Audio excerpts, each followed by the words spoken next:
My name is Eleanor Hayes, and last week I survived a heart attack that nearly took my life. As I lay in that hospital bed, I made a decision that shocked my entire family. I announced that I would leave my $5 million estate, my home, and every asset I owned to the one person who truly loved me, not to the one who shared my blood, but to the one who proved they cared for my life more than my money. That same night, I watched my daughter, Sabrina, walk into my room with a gentle smile on her face and a bottle in her hand. She said, "Mom, it's time for your medicine." But when I looked into her eyes, I saw something cold. When she left, I checked the pills. They were not my medication. They were sugar pills meant to do nothing. She wanted me gone. She believed her plan would work. What she didn't know was that I was awake, watching, and ready. I was never a perfect mother, but I gave my children everything I could. My husband passed away 10 years ago, leaving me with our 2 children, Sabrina and Daniel. Losing him changed all of us, but it changed Sabrina the most. Sabrina was once a loving daughter. I remember her as a child, running into my arms after school and telling me her dreams.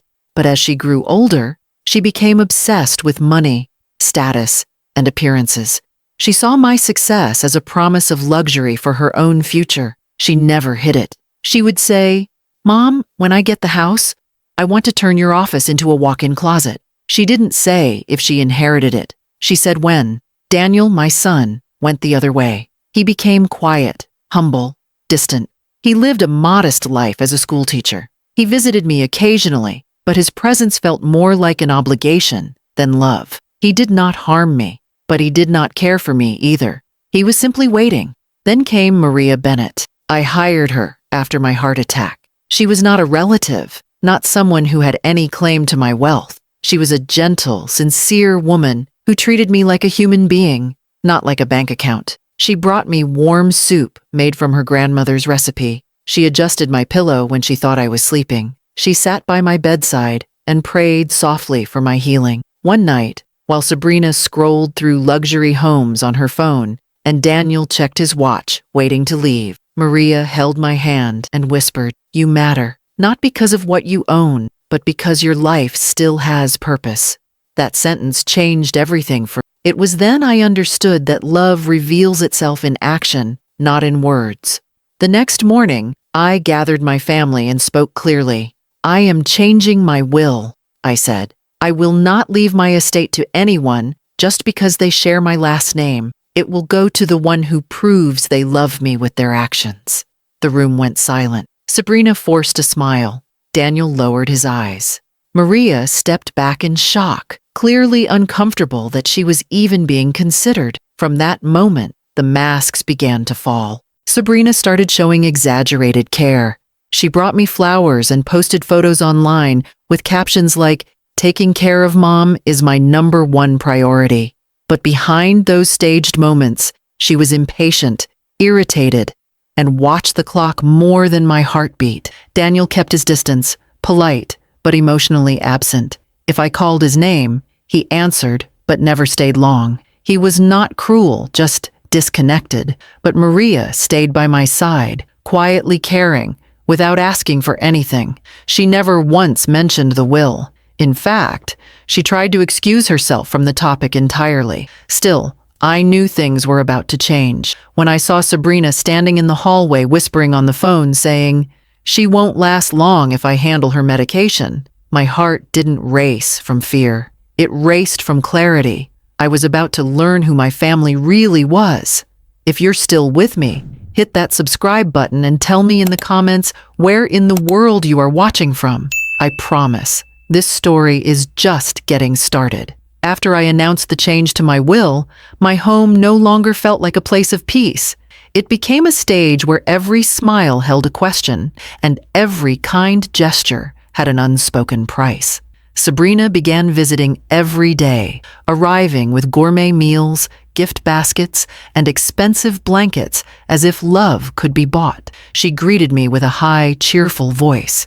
But the moment she turned away, her expression fell flat, revealing the impatience underneath. She insisted on managing my medication schedule, saying it was safer if she handled everything. She told Daniel and Maria to step aside, as if she had suddenly been appointed my guardian. I watched her closely. I kept quiet. I wanted to see how far she was willing to go. Daniel, on the other hand, avoided confrontation. He arrived quietly, stayed for half an hour, asked how I was feeling, and then left. He did not try to harm me, but he also did not fight for me. He behaved like someone waiting for an outcome he felt he had no control over. When Sabrina told him, "Mom is getting weaker every day. You should be praying she finds peace soon," he didn't respond. He simply nodded. His silence was not guilt, but resignation. The pain of that was deeper than any physical weakness I felt. Maria continued her duties with gentle consistency. She brought peace into the room whenever she entered. Yet I could see she was uncomfortable with the growing hostility in the house. She did not argue with Sabrina's interference. She simply made sure I had what I needed when Sabrina was out of sight. Late at night, when I pretended to sleep, I would hear Maria softly reciting prayers, asking God to protect me. In those quiet moments, I felt human again, not like a prize to be claimed, but Sabrina's mask began to slip. One evening, I overheard her on the phone from my bedroom door. Her tone was cold and sharp. She said, "If everything goes as planned, the house will be in my name by the end of the month. She's taking the pills I'm giving her. The heart can only handle so much. I'm not waiting another year." My hands trembled, not from fear, but from the heartbreak of a mother realizing her own daughter wished her dead. I stepped back slowly and returned to bed. Before she noticed I had been listening, I laid there in the dark, hearing her footsteps approach my door, hearing the click of her nails against the bottle she held. The next morning, I decided to test my suspicion. When Sabrina came in with my medication, I thanked her warmly and pretended to be too tired to take it right then. I tucked the pills into my sleeve when she turned away. Later, Maria entered with her daily checkup, and I showed her the pills. She pressed her lips together and said, "These are not your heart medication. These will not help you." I nodded slowly, telling her I was aware. I saw fear in her eyes, not for herself, but for me. She asked if I wanted to call the police. I told her no. It was not enough to expose what Sabrina was doing.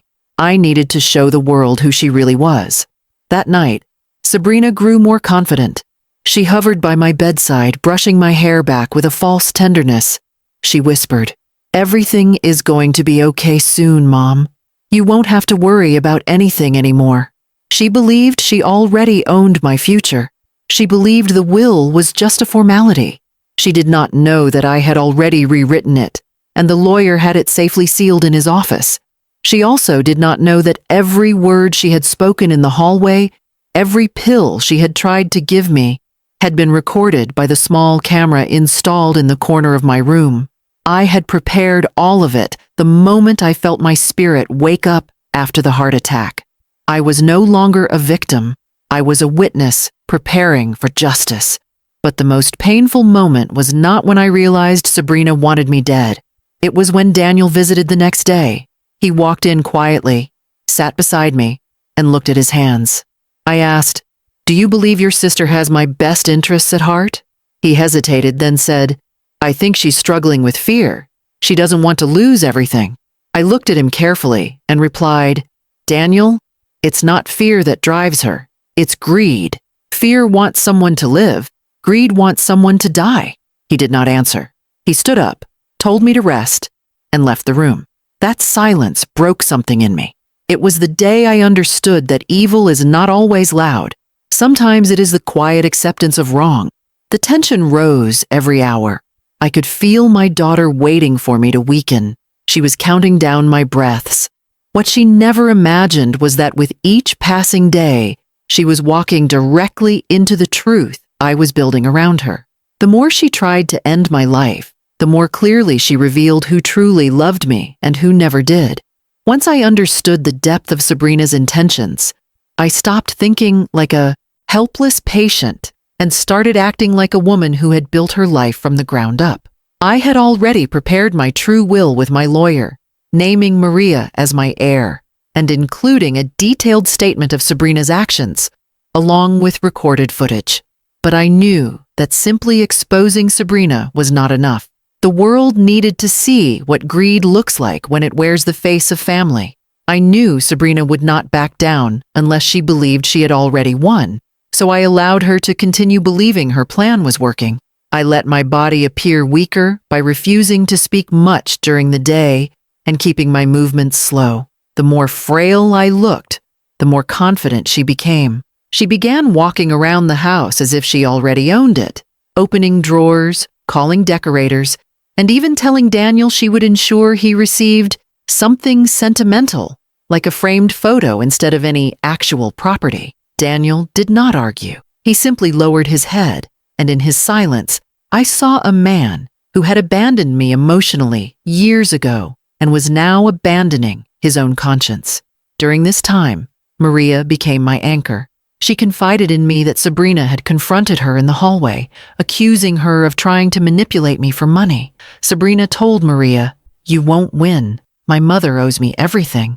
I am the rightful heir." Maria told me she wanted to quit to avoid trouble, but I held her hand and said, "Leaving now means letting evil win. You are not here for money. You are here because you care. That is what makes you different." Maria stayed not for inheritance, but because her heart would not let her walk away from someone in need. That was the difference between blood and loyalty. In the days leading up to the final confrontation, Sabrina's actions escalated. One evening, she entered my room with a forced look of sorrow and said, "Mom, the doctors said your heart is too weak for stress. Maybe it's time to stop fighting. Maybe it's time to let nature take its course." She said it gently, but her eyes were bright with expectation. She believed I was near death. What she did not realize was that while she was watching me, I was watching her. While she was planning my ending, I was writing her beginning.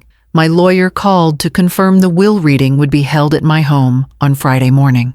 I told Sabrina the meeting was to finalize my estate. She assumed it was to confirm her inheritance. She immediately called people to brag that she would soon be the new owner of everything. She even met with a realtor about selling the guest house. The night before the will reading, Sabrina brought me what she called my final dose. She held the bottle in her hand and said, "This will help you sleep peacefully." My heart did not race. Instead, I felt something like calm power spreading through me. I took the pills into my hand, pretended to swallow them, then placed them discreetly into the hidden bag under my blanket. After she left the room, I closed my eyes and let the silence fill the space. In that quiet, I felt a deep sadness, not because of what was happening to me, but because of what my daughter had allowed herself to become. I remembered the little girl who once cried when she scraped her knee and begged me not to leave her side. That little girl was gone, replaced by someone who saw my life as an obstacle in her path to wealth. But I also felt gratitude that life had shown me truth while I was still alive to act on it. That same night, Daniel came into my room unexpectedly. He stood in the doorway with tears in his eyes and said, "Is it true? Are you changing everything?" I looked at him and replied, "I am leaving my estate to the one who loved me when I was weakest." He sat beside me and finally, for the first time in years, spoke from his heart. He told me he had been afraid to love me because losing Dad had broken him so deeply.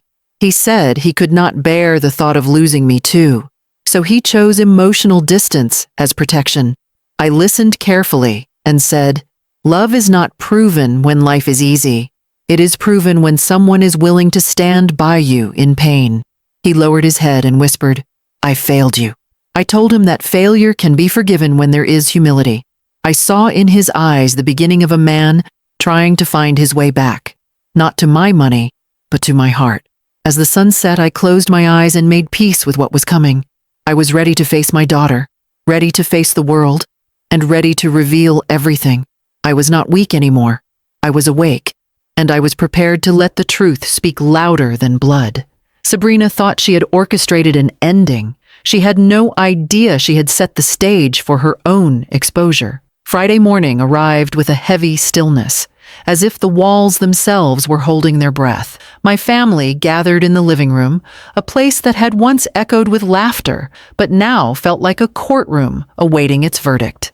Sabrina sat confidently at the head of the table, her chin lifted with smug assurance, acting as though she already owned every inch of the room. She had even dressed in a tailored white suit, as if attending her own coronation. Daniel sat quietly beside her, his expression uncertain and heavy with guilt. Maria stood off to the side, hands clasped tightly in front of her, clearly nervous but composed. My attorney, Mr. Whitman, a calm man with silver hair and sharp eyes, arranged his documents, glanced at me, and gave the slightest nod. I knew then the truth was about to break open. Mr. Whitman began by reading a formal statement about my estate. Sabrina leaned forward, eyes shining, waiting for her name to be spoken.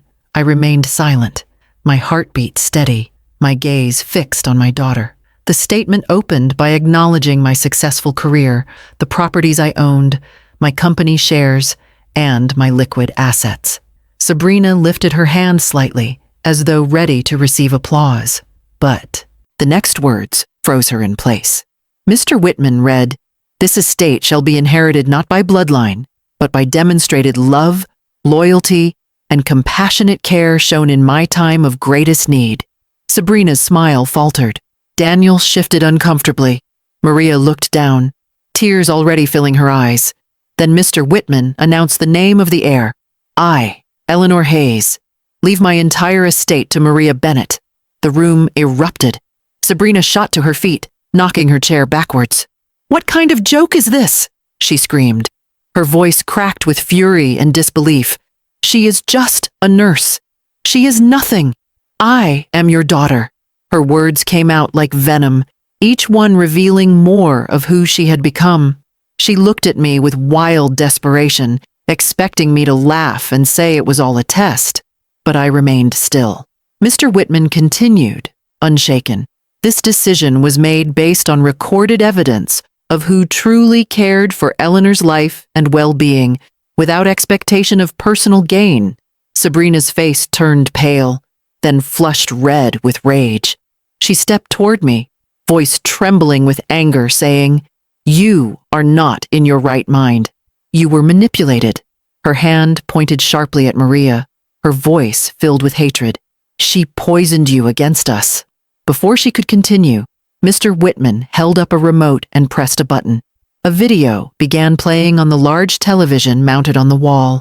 It showed Sabrina entering my room at night, her hand unscrewing the medication cap, replacing pills with sugar tablets, whispering, "Soon, this will all be mine." Gasps filled the room. Daniel stood up in shock. Maria covered her mouth. Sabrina spun around, eyes blazing with panic, shouting, "This is edited! This is fake!" But the video continued, showing her phone call the next day, her voice cold and confident as she said, "It's only a matter of time. She's too weak to fight." Then came the moment that silenced even Sabrina. A second clip played, me sitting upright in bed, speaking directly to the camera, recording my final testimony. I said, "If you are watching this, it means I am alive and ready to speak truth. My daughter did not come to care for me as a mother. She came to end my life for money. She replaced my medication with sugar pills. This video is to ensure that justice is seen, not just spoken." Sabrina began shaking. She sank into her chair, speechless. Daniel fell back, burying his face in his hands, overwhelmed by disbelief and shame. Mr. Whitman then read aloud a signed medical report confirming the sugar pills found in my room, along with the timeline of Sabrina's interference. He announced that law enforcement had already been notified and was waiting outside. At that moment, officers entered quietly through the front door. Sabrina screamed, "Mom, please, stop this! I was scared of losing everything." I looked her in the eye, my voice steady, not angry, but deeply wounded. I said, "You were not scared of losing me. You were scared of losing money. And that is the difference between love and greed." Sabrina reached out as if trying to grab something that was no longer there. She whispered, "I am your daughter." I replied, "Being my daughter is not a title. It is a responsibility, one you abandoned the moment you chose wealth over my life." As the officers gently took her by the arms, Sabrina let out one final cry, a mix of rage and regret, echoing through the house like a warning to anyone who ever believed greed could replace love. Daniel stood frozen, tears rolling down his face. Maria stepped forward and placed a hand on my shoulder. In that moment, the truth was no longer hidden. It stood in the open, powerful and undeniable. Justice had arrived, not as revenge, but as revelation. The house, once tense with unspoken intentions, felt strangely peaceful after Sabrina was taken away. The silence that followed was not empty, but cleansing, like rainfall after a storm that had been building for too long. As I sat in my favorite chair near the window, the morning light streaming across the floor, I did not feel victorious or powerful. I felt human again. For the first time in years, I could breathe without fear that every breath might be my last by another's choice. Daniel sat across from me, his face pale with grief, not just for what had unfolded, but for his own inaction. He kept saying, "I should have seen it. I should have protected you." I told him, love is not proven in what we think. It is proven in what we choose to do. He looked at me with eyes full of regret, and in that moment, I realized something important. While Sabrina's heart had turned dark, Daniel's had only been asleep, not dead. He knelt beside my chair, took my hand, and said, "I want to start over, not because I want anything from you, but because I finally understand what it means to have a mother who is alive. I don't want your estate. I want your forgiveness." I looked at him and felt tears build in my eyes, not from pain, but from healing. I told him, forgiveness is not earned by perfection, but by humility and truth. You are my son, not because of what you inherit, but because you are willing to grow. He lowered his head against my hand, and we stayed like that for a long while, in quiet acceptance, both understanding that this was our beginning, not our ending. Maria entered the room with a gentle smile, carrying tea like she had done every day, not because it was her duty, but because it was her way of expressing care. She tried to leave quickly, not wanting to interrupt our family moment, but I asked her to stay. I told her, in front of Daniel, that she had shown me what true love is: unconditional, humble, patient, and brave. I explained that my decision to leave her the estate was not an act of charity, but an act of recognition. She had stood by me in my weakest hour without any promise of reward. That is what made her worthy of the very things others tried to take by force. Maria cried softly and said she never wanted this for herself, that she had only wanted my health to be restored. She told me she would use the inheritance not to change her life with luxury, but to build a foundation in my name for elderly care, so no mother would ever feel abandoned in the final chapters of her life. Her words touched something deep within me. I realized then that wealth was never meant to be a monument of power, but a tool to build dignity and love in places the world often forgets. As the days passed, the empty spaces Sabrina once filled with tension became places of quiet hope. Daniel began visiting daily, not out of obligation, but out of genuine desire to reconnect. Sometimes we talked for hours about memories, about my late husband, about the moments when life was simple. Other times, we sat in silence, sipping tea, allowing the bond we thought was lost to take root again. Sabrina's legal case began moving forward, and though it brought media attention and public judgment, I chose not to feed anger. I visited her in custody once, not to condemn her, but to tell her the truth that had taken me a lifetime to learn. I said, money may open doors, but love opens hearts. And when a heart closes itself to love, it becomes a prison no wealth can break. She did not respond, but I saw a flicker in her eyes, a flicker of a daughter realizing the freedom she tried to take from me had always been available to her through love, not inheritance. I spent the following week walking through my garden with Maria and Daniel, breathing in the scent of roses my husband once planted. As I looked around, I understood that this chapter of my life was not about death or endings. It was about awakening. I had been given a second life, not to protect my wealth, but to use it to protect hearts that know the value of compassion. In the end, I did not lose a daughter. I lost the illusion of one, and I did not gain a nurse. I gained a soul who chose love when others chose greed. My story is not about betrayal, but about truth. It is about discovering that family is not determined by blood, but by the willingness to stand with you when you have nothing left to offer except your heartbeat. If this story touched your heart, subscribe to my channel right now and comment where in the world you are watching from, because your voice matters and your story might be next.